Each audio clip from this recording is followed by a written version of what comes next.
আসসালামু আলাইকুম। সবাইকে স্বাগত বাংলা ওয়ান টিভির প্রাইম টাইম নিউজে। আপনাদের সাথে আছি আমি নিয়ামতুল্লাহ সেরা আছি। শুরুতেই জানাবো এসএনএস হোমলোন সংবাদ শিরোনাম। নিজ দেশে নয় আমেরিকা থেকে ডিপোর্ট হওয়া অভিবাসীদের এবার আফ্রিকার লাইবেরিয়ায় পাঠাবে ট্রাম্প প্রশাসন। প্রথম দফায় যাচ্ছে ২০ জন। আমেরিকার ভিসায় নতুন সুবিধা, অতিরিক্ত $৭৫০ দিলেই দ্রুত সাক্ষাৎকারের সুযোগ। ১০ কর্মদিবসের মধ্যে এগোবে অ্যাপয়েন্টমেন্ট।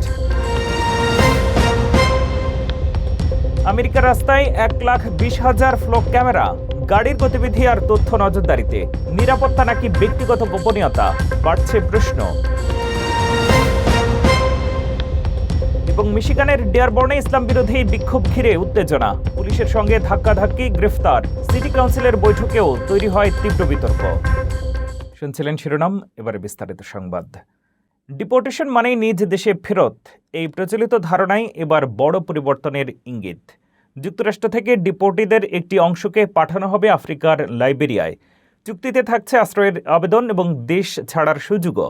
তবে মানবাধিকার সংগঠনগুলোর প্রশ্ন, নিজের দেশে নয় এমন তৃতীয় দেশে পাঠানো কতটা নিরাপদ? বিতর্কের পুরো চিত্র থাকছে প্রতিবেদনে। যুক্তরাষ্ট্র থেকে ডিপোর্ট করা হবে, কিন্তু নিজের দেশে নয়। এবার অভিবাসীদের জন্য সামনে এসেছে একেবারে ভিন্ন গন্তব্য।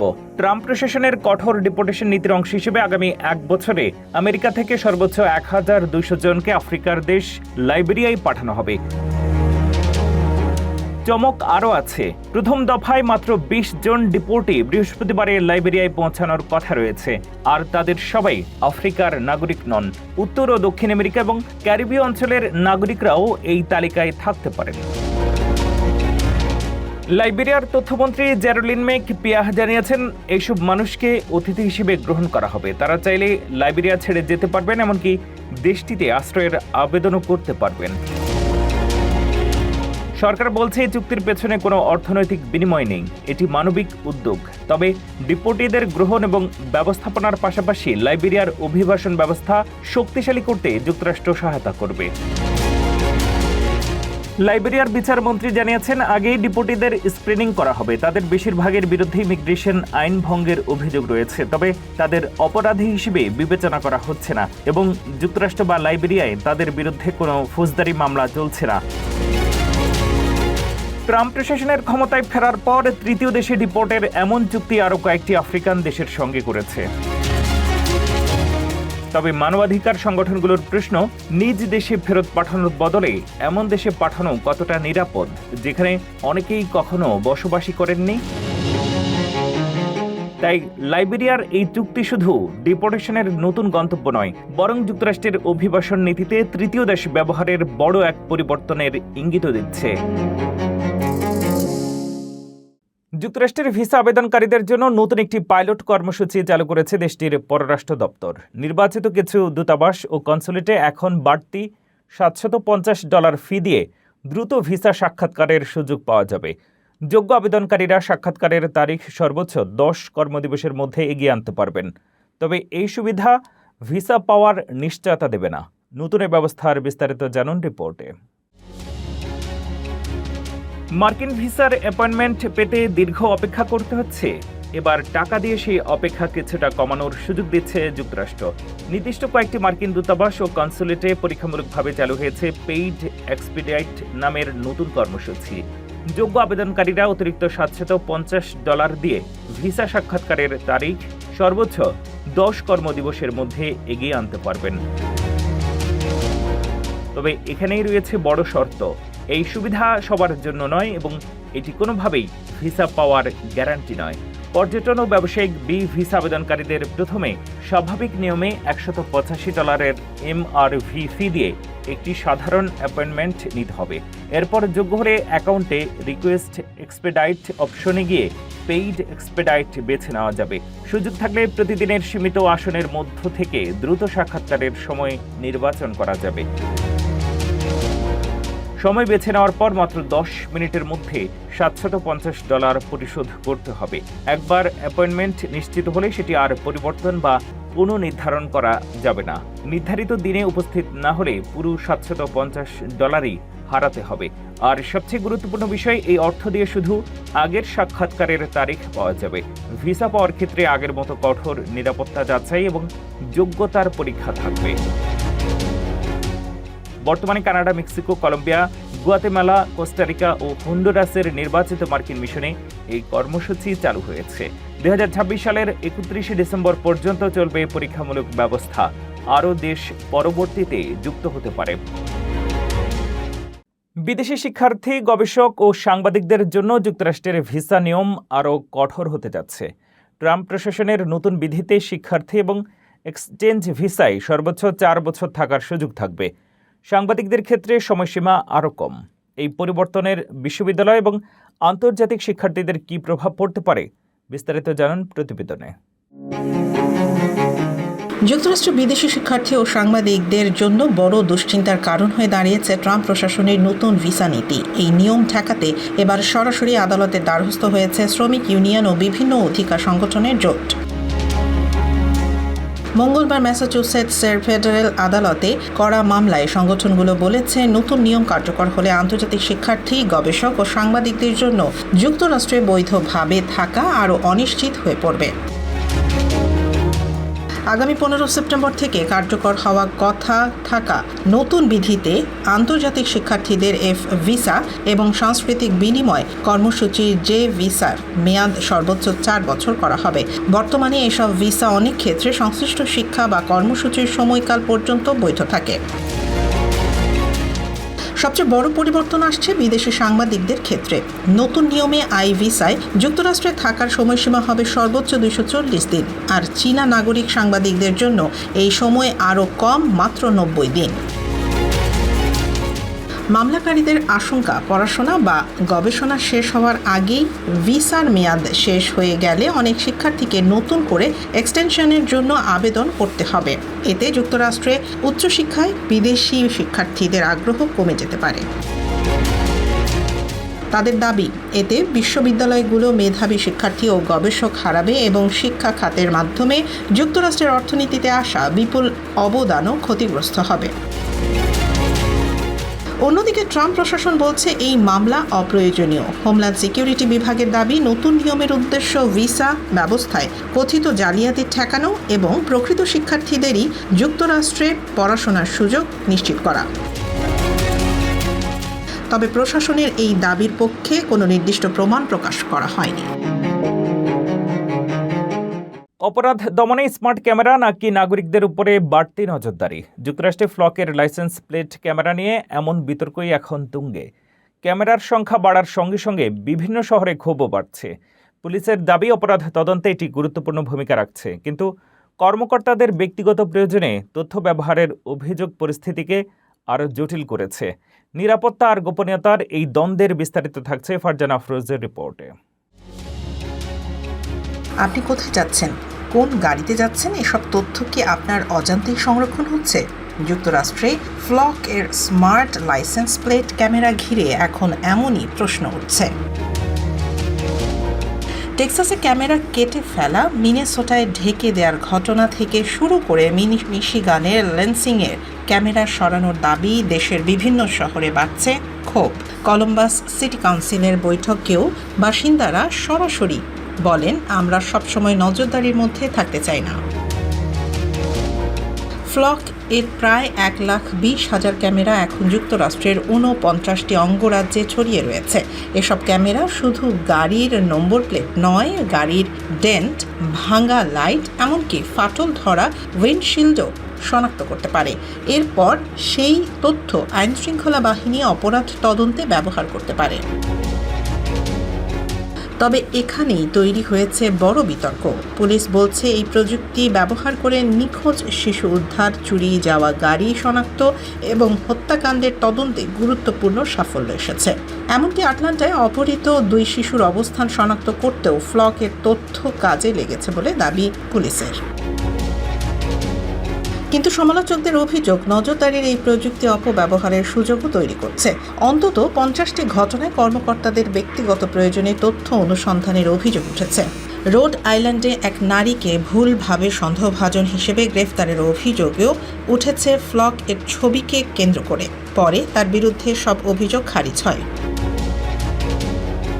নিরাপত্তা নাকি ব্যক্তিগত গোপনীয়তা? ফ্লক ক্যামেরা নিয়ে আমেরিকায় এখন সেই প্রশ্নই সবচেয়ে বড়। রাজনৈতিক প্রচারণার উত্তাপের মধ্যেই মায়ের অতীত চাকরি নিয়ে প্রশ্নের মুখে পড়েছেন মিশিগানের সিনেট প্রার্থী আব্দুল এল সায়েদ। তার মা যে সংস্থায় কাজ করতেন সেটি পরে যুক্তরাষ্ট্রের সন্ত্রাসবাদ সংক্রান্ত নিষেধাজ্ঞার আওতায় আসে। 2016 সালে প্রতিষ্ঠানটির মার্কিন শাখা ইরাকে অবৈধভাবে অর্থ স্থানান্তরের ষড়যন্ত্রের অভিযোগে দোষ স্বীকার করে। কী ছিল সেই প্রতিষ্ঠানের কার্যক্রম আর কোথায় ছিলেন এলকোমি? জানুন বিস্তারিত রিপোর্টে। মিশিগান সিনেট নির্বাচনে প্রার্থী আব্দুল এল সায়েদের জন্মদাত্রী মাকে ঘিরে উঠেছে নতুন বিতর্ক। অভিযোগ নয়, বরং পুরনো একটি প্রতিষ্ঠানের তার চাকরির তথ্যই এখন রাজনৈতিক আলোচনার কেন্দ্রে। নতুন এক প্রতিবেদনে দাবি করা হয়েছে ফাতেন ফাতিহ এলকোমি 1999 সাল থেকে অন্তত 2004 সাল পর্যন্ত ইসলামিক আমেরিকান রিলিফ এজেন্সি IARA-তে কাজ করেছেন। প্রতিষ্ঠানটি নিজেদের মানবিক সংস্থা হিসেবে পরিচয় দিত এবং যুদ্ধবিধ্বস্ত এলাকায় স্বাস্থ্যসেবা, এতিম ও অসহায় মানুষদের সহায়তার কথা বলত। তবে 2004 সালে মার্কিন ট্রেজারি বিভাগ IARA-কে সন্ত্রাসবাদে সহায়তাকারী সংগঠন হিসেবে চিহ্নিত করে। ট্রেজারির অভিযোগ ছিল সংগঠনটির বিদেশি শাখাগুলো 1999 সালে ওসামা বিন লাদেনকে কয়েক লাখ ডলার সরাসরি সহায়তা দিয়েছিল। তালেবান ও হামাসের সঙ্গেও সংগঠনটির আর্থিক যোগাযোগের অভিযোগ ওঠে।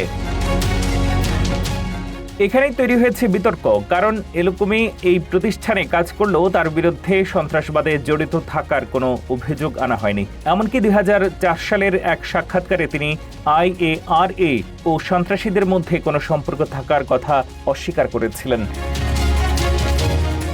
পরে IARA US ইরাকে প্রায় 14 লাখ ডলার অবৈধভাবে স্থানান্তরের ষড়যন্ত্রের অভিযোগে 2016 সালে দোষ স্বীকার করে এবং প্রতিষ্ঠানটি বিলুপ্ত করতে সম্মত হয়। প্রতিবেদন অনুযায়ী নির্বাচনী প্রচারে আব্দুল এল সায়েদ তার বাবা মোহাম্মদ এল সায়েদ এবং সৎমা জ্যাকলিনকে নিয়ে নিয়মিত কথা বললেও জন্মদাত্রী মায়ের প্রসঙ্গ খুব একটা তোলেননি। তবে মায়ের অতীত কর্মস্থলের সঙ্গে ছেলের রাজনৈতিক অবস্থানের কোনো সরাসরি সম্পর্ক আছে এমন প্রমাণ প্রতিবেদনে দেওয়া হয়নি। যুক্তরাষ্ট্রের মিশিগানের ডিয়ারবর্নে মুসলিম বিরোধী বিক্ষোভ ঘিরে তৈরি হয়েছে তীব্র উত্তেজনা। রাইফেল হাতে বিক্ষোভ, USA স্লোগান আর উস্কানিমূলক বক্তব্যে উত্তপ্ত হয়ে ওঠে সিটি কাউন্সিলের বৈঠক। পরিস্থিতির মধ্যে মুসলিম ও আরব জনগোষ্ঠীর পাশে দাঁড়িয়ে ঐক্য ও সহাবস্থানের বার্তা দিয়েছেন মেয়র আবদুল্লাহ হামুদ। কিন্তু কেন হঠাৎ ডিয়ারবর্নে এমন বিক্ষোভ? কারা এর পেছনে আর কি বলছেন স্থানীয় বাসিন্দারা? বিস্তারিত থাকছে এই প্রতিবেদনে। যুক্তরাষ্ট্রের মিশিগানে ডিয়ারবর্নে মুসলিম বিরোধী বিক্ষোভকে কেন্দ্র করে উত্তেজনা ছড়িয়েছে। মঙ্গলবার ডিয়ারবর্ন সিটি কাউন্সিলের বৈঠকে শত শত মানুষ জড়ো হন। ডানপন্থী মুসলিম বিরোধী অ্যাক্টিভিস্ট জ্যাক ল্যাং এই কর্মসূচিকে ক্রিশ্চিয়ান ক্রুসেড হিসেবে প্রচার করেন। বিক্ষোভে অংশ নেওয়া কয়েকজনের হাতে রাইফেল দেখা যায়। তারা USA স্লোগান দেন এবং স্থানীয় বাসিন্দাদের সঙ্গে তর্কে জড়িয়ে পড়েন। কাউন্সিলের সামনে বক্তব্য দেওয়ার সময় ল্যাং মুসলিমদের বিরুদ্ধে একাধিক উস্কানিমূলক অভিযোগ করেন। তিনি দাবি করেন মুসলিমরা যুক্তরাষ্ট্রকে ধ্বংস করতে চায় এবং দেশটির সম্পদ দখল ও নারীদের ওপর হামলার উদ্দেশ্যে এসেছে। এরপর তিনি বলেন ক্রুসেড শুরু হয়েছে এবং মুসলিমদের উদ্দেশ্যে হুমকির সুরে বলেন এই দেশে তোমাদের সময় শেষের পথে। ডিয়ারবর্নে আরব আমেরিকানরা সংখ্যাগরিষ্ঠ। শহরটি মুসলিম প্রধান বলেও ব্যাপকভাবে পরিচিত, যদিও মার্কিন আদমশুমারিতে ধর্মীয় পরিচয়ের তথ্য সংগ্রহ করা হয় না। ঘটনার পর মেয়র আবদুল্লাহ হামুদ আবেগঘন বক্তব্য দেন। তিনি জানান, এক শিশু তাকে প্রশ্ন করেছিল, ক্রুসেডরা কি আমাকে হত্যা করতে এসেছে? জবাবে মেয়র বলেন, তুমি ডিয়ারবর্নে অন্য সবার মতোই থাকার অধিকার রাখো। হামুদ আরব ও মুসলিম বাসিন্দাদের গাড়ি, ব্যবসা এবং কমিউনিটি গঠনে অবদানের কথা তুলে ধরেন। তিনি বলেন, ভিন্নভাবে প্রার্থনা করলেও খ্রিস্টান ও মুসলিমদের চাওয়া অনেকটাই এক: সন্তানদের নিরাপত্তা, পরিবারের সুস্থতা, শান্তি, ন্যায় বিচার ও মর্যাদা। এদিকে স্থানীয় বাসিন্দারা বিক্ষোভকারীদের ইসলামিককরণ এর দাবি প্রত্যাখ্যান করেছেন। ডেট্রয়েটের কিছু বাসিন্দার পুরো ঘটনাকে একটি সার্কাস বলে মন্তব্য করেন। ফিলাডেলফিয়ার রাস্তায় হঠাৎই যেন নেমে এসেছে হরর সিনেমার কোনো দৃশ্য। জাকির আদলের মুখোশ পরে এক ব্যক্তি পথচারী ও দৌড়বিদদের অনুসরণ করে ভয় দেখাচ্ছেন বলে অভিযোগ উঠেছে। এক নারীকে পিছু নিয়ে তাকে মরতে প্রস্তুত প্রশ্ন করেন তিনি। আতঙ্কে দৌড়াতে গিয়ে ওই নারী পায়ে আঘাত পান। ভয়ঙ্কর এই ঘটনার পেছনে আসলে কি রয়েছে জানুন বিস্তারিত রিপোর্টে। ফিলাডেলফিয়ার রাস্তায় ভোরের অন্ধকারে হঠাৎ সামনে হাজির ভয়ঙ্কর মুখোশধারী এক ব্যক্তি। জগিং করতে বের হওয়া এক নারীকে পেছন থেকে ধাওয়া করে, তার দিকে মোবাইল ফোন তাকিয়ে প্রশ্ন, তুমি কি মরতে প্রস্তুত? এমন আতঙ্কজনক ঘটনায় এখন ওই ব্যক্তিকে ধরতে চলছে পুলিশি ম্যানহান্ট। পুলিশের প্রকাশ করা নজরদারি ভিডিওতে দেখা গেছে হ্যালোউইন পুতুলের মতো অস্বস্তিকর মুখোশ পরা এক ব্যক্তি সিটি হলের কাছে এক নারী জগারের পেছন ছুটছেন। ভোর 5:30টার দিকে ঘটনার সময় রাস্তায় তেমন মানুষও ছিল না। নারীটি দ্রুত দৌড়ালেও সন্দেহভাজন তাকে অনুসরণ করতে থাকে। পুলিশের দাবি, এটি কোনো বিচ্ছিন্ন ঘটনা নয়। শহরের বিভিন্ন এলাকায় অন্তত 6 জন নারী পুরুষকে ধাওয়া বা ভয় দেখানোর অভিযোগ রয়েছে ওই ব্যক্তির বিরুদ্ধে। এক পর্যায়ে আত্মরক্ষায় ওই নারী সন্দেহভাজনের বুকে লাথি মারেন। তার দাবি, লোকটির আচরণ দেখে মনে হচ্ছিল সে মারামারিতে অভ্যস্ত নয়। তদন্তকারীদের সবচেয়ে বেশি ভাবাচ্ছে তার হাতে থাকা মোবাইল ফোন। ভিডিওতে দেখা যায় ঘটনার সময় ফোনের স্ক্রিন জ্বলছিল। পুলিশের ধারণা, ভয় দেখানোর পুরো ঘটনাই ক্যামেরায় ধারণ করা হচ্ছিল। এমনকি এগুলো সোশ্যাল মিডিয়ায় পোস্ট করে ভাইরাল হওয়ার চেষ্টা করা হয়ে থাকতে পারে। এখন সামাজিক যোগাযোগ মাধ্যমে ওই ব্যক্তির ভিডিও বা পোস্ট খুঁজছে পুলিশের গোয়েন্দা ইউনিট। সন্দেহভাজনের বয়স 16 থেকে 20 বছরের মধ্যে বলে ধারণা করা হচ্ছে। গ্রেফতার হলে তার বিরুদ্ধে হয়রানি ও হামলা সহ একাধিক অভিযোগ আনা হতে পারে। এই ছিল বাংলা অন টিভির প্রাইম টাইম নিউজে। পরবর্তী প্রাইম টাইম নিউজ দেখার আমন্ত্রণ জানিয়ে শেষ করছি এখানেই। এতক্ষণ সাথে থাকার জন্য ধন্যবাদ।